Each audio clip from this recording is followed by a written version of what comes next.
यह एक ठंडी, धुंधली रात थी जब इंस्पेक्टर रेहान को कॉल आया। शहर के बाहरी इलाके में बने पुराने मेंशन में एक हत्या हो गई थी।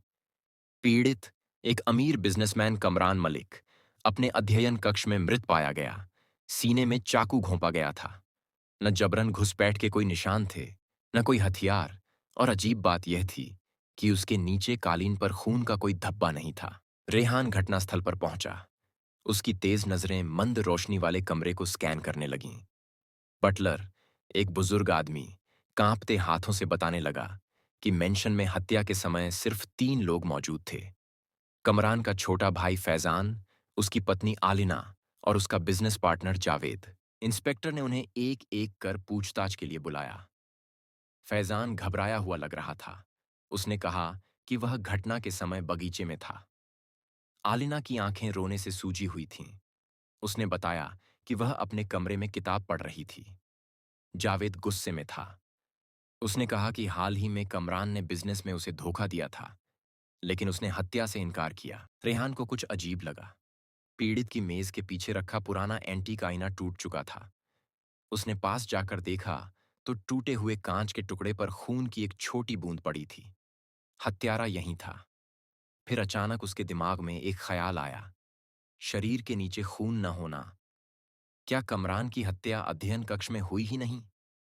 उसने अपनी टीम को पूरी हवेली की तलाशी लेने का आदेश दिया।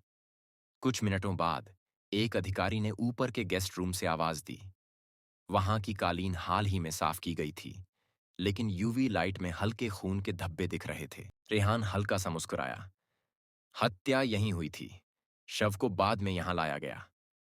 अब उसे बस यह पता करना था कि शरीर को स्थानांतरित करने का मौका किससे मिला। उसकी नजर आलिना पर पड़ी। तुमने कहा था कि तुम किताब पढ़ रही थी, लेकिन तुम्हारी आस्तीन पर खून का एक दाग क्यों है?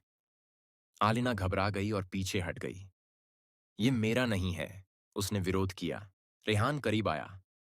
तुमने ही शव को यहां लाया, है ना? टूटा हुआ आईना। कमरान ने मरने से पहले अपने कातिल को उसमें देखा होगा। और जो व्यक्ति बिना शक के शव को साफ कर सकता था और उसे दूसरी जगह ला सकता था, वह सिर्फ तुम थी। आलिना की आंखों में आंसू भर आए। मैं ऐसा नहीं चाहती थी। कमरान को मेरे और जावेद के अफेयर के बारे में पता चल गया था। उसने मेरी जिंदगी तबाह करने की धमकी दी थी। सब कुछ छीन लेने की बात कही थी। मैं मैं बस उसे डराना चाहती थी, लेकिन उसकी आवाज कांप गई। जावेद का चेहरा पीला पड़ गया। तुमने कहा था कि तुम्हें कोई नहीं पकड़ेगा, वह फुसफुसाया।